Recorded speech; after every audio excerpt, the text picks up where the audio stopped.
एक दिन शहंशाह अकबर नाई से अपनी हजामत बनावा रहे थे। तभी वह नाई शहंशाह अकबर की तारीफ करने लगता है। नाई जहां पनाह, आप अपनी सल्तनत में सबका ख्याल रखते हैं। अकबर, शुक्रिया नाई, लेकिन जहां पनाह अकबर, लेकिन क्या क्या हम किसी को भूल रहे हैं जिसकी हम देखभाल नहीं करते हैं? नाई जहां पनाह, गुस्ताखी माफ करें।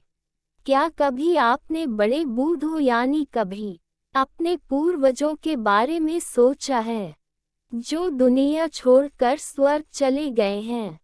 अकबर, लेकिन हम तो उनका भी ख्याल रखते हैं। उनके हक में हम दुआ करते हैं। उनकी याद में हमने शाही मकबरे बनवाए हैं। नाई, लेकिन जहां पनाह, कभी आपने किसी को स्वर्ग भेजा है अपने पूर्वजों की खबर लेने के लिए? उन्हें किसी चीज की वहां जरूरत तो नहीं है? अकबर, क्या कह रहे हो? कोई स्वर्ग जाकर वापस कैसे आ सकता है? तुम्हारा दिमाग खराब हो गया है क्या? कोई स्वर्ग की यात्रा करके वापस कैसे आ सकता है? नाई बोला, जहां पनाह, मैं सच कह रहा हूँ, स्वर्ग की यात्रा करके वापस आ सकता है। मैं एक ऐसे योगी बाबा को जानता हूँ जो स्वर्ग भेजकर वापस बुला सकते हैं। वाजीर अब्दुल्ला उनके भक्त हैं। आप चाहे तो वजीर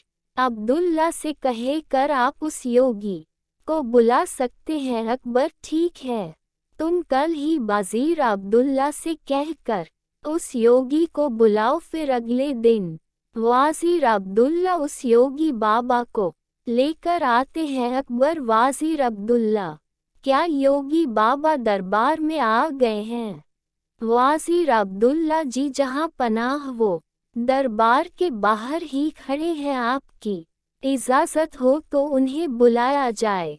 अकबर, जी वजीर अब्दुल्ला, उन्हें बुलाया जाए। योगीराज निरंजन बाबा दरबार में हाजिर होते हैं। योगीराज, अलख निरंजन, मेरा नाम योगी निरंजन बाबा है। अकबर, हमने सुना है योगी जी आप किसी को भी स्वर्ग भेजकर वापस बुला सकते हैं। ये बात सच है योगीराज? हाँ, मैं किसी को भी स्वर्ग भेजकर वापस बुला सकता हूँ। अकबर, हमें भी अपने पूर्वजों के बारे में जानकारी चाहिए। वह स्वर्ग में कैसे रह रहे हैं? उन्हें वहाँ किसी चीज की जरूरत तो नहीं है? योगीराज, आप किसी भरोसेमंद इंसान को स्वर्ग भेज सकते हैं जो स्वर्ग के मुंह में न फंस कर वापस आ सके। वाजीर अब्दुल्ला, जहां पनाह, आप बीरबल को इस काम के लिए भेज दीजिए। बीरबल से ज्यादा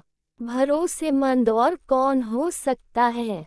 अकबर, बीरबल, क्या आप हमारे लिए स्वर्ग जाएंगे? बीरबल, जी जहां पनाह, मैं स्वर्ग जरूर जाऊंगा, लेकिन उससे पहले मैं निरंजन बाबा से कुछ पूछना चाहता हूँ।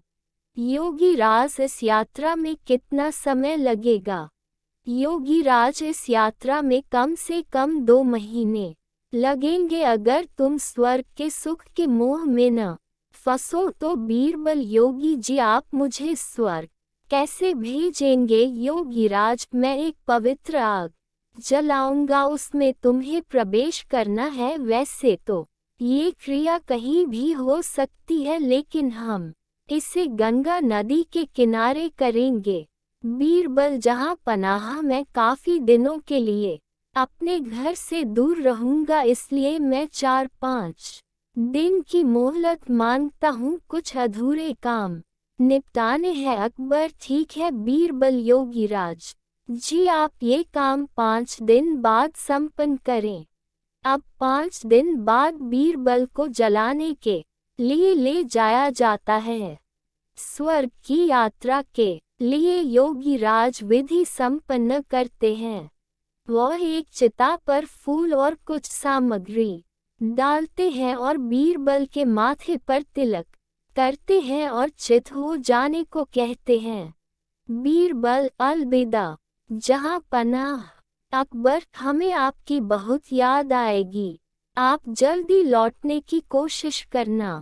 बीरबल, जी जहां पनाह, मैं जल्दी लौट कर आऊंगा। और फिर 2 महीने गुजर जाते हैं। शहंशाह अकबर बहुत चिंतित हो जाते हैं। अकबर, हमें बीरबल की बहुत याद आ रही है। 2 महीने गुजर चुके पर बीरबल अभी तक नहीं लौटे, हमें बहुत चिंता हो रही है। योगी राज का क्या कहना है, कब तक बीरबल लौट आएंगे?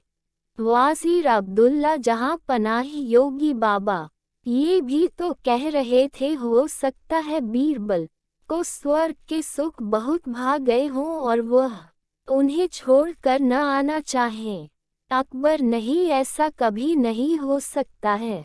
बीरबल ऐसा कभी नहीं कर सकते हैं, उन पर हमें पूरा भरोसा है। उसी वक्त वहां पर बीरबल आते हैं। उनके लंबे लंबे बाल होते हैं, लंबी सी दाढ़ी। अकबर उन्हें देख कर बहुत खुश होते हैं। अकबर, हमें आपको देखकर बहुत खुशी हुई, और बताए स्वर्ग में हमारे पूर्वज कैसे हैं, उन्हें किसी चीज की वहां जरूरत तो नहीं है? बीरबल, नहीं जहां पनाह, उन्हें किसी भी चीज की जरूरत नहीं है, वे वहां बहुत खुश हैं। अकबर, लेकिन बीरबल आपने ये बाल इतने क्यों बढ़ा लिए हैं?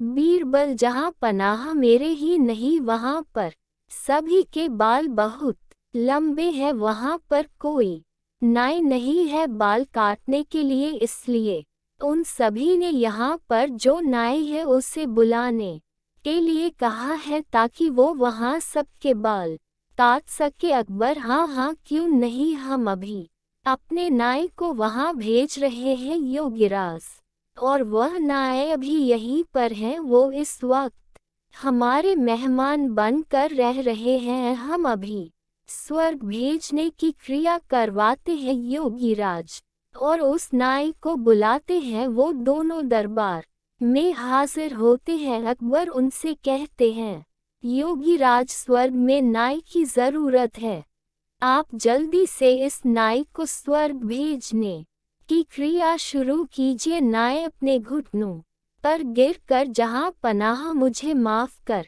दीजिए, मुझसे ये सब वाज़ीर अब्दुल्ला ने करवाया था, क्योंकि वह बीरबल की शोहरत से जलते हैं और बीरबल को अपने रास्ते से हटाना चाहते थे। और ये बाबा भी पाखंडी है, पता नहीं बीरबल उस आग से कैसे बच गए, लेकिन मैं नहीं बचूंगा, मुझे माफ कर दीजिए। अकबर, क्या इतनी बड़ी साजिश बीरबल के खिलाफ? सिपाहियों, इस पाखंडी बाबा और इस नाई को ले जाओ और काल कोठरी में डाल दो। और तुम वाज़ीर अब्दुल्ला, मुझे तुमसे ये उम्मीद नहीं थी। मैं अगर चाहूँ तो तुम्हें अभी फांसी पर लटका दूं, लेकिन तुमने हमारी कई साल हिफाजत की है, इसलिए हम तुम्हें इस देश से निकाल देते हैं।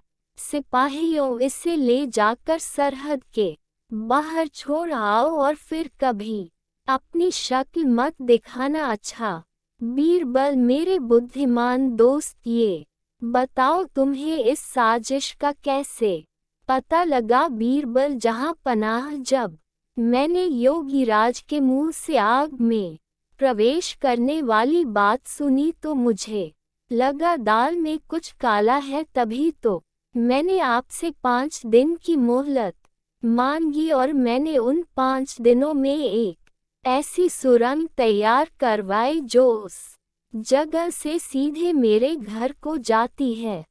जहां पनाह, जब योगीराज ने आग जलाई तो मैं सीधे उस सुरंग पर खड़ा था जो मेरे घर को जाती है।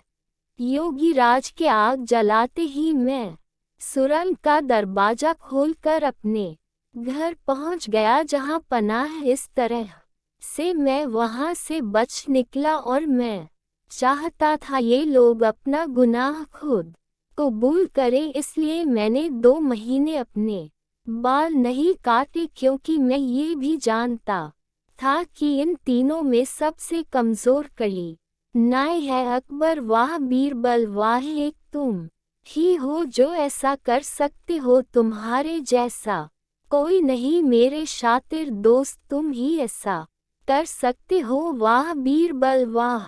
बीरबल शुक्रिया, जहाँ पनाह शुक्रिया।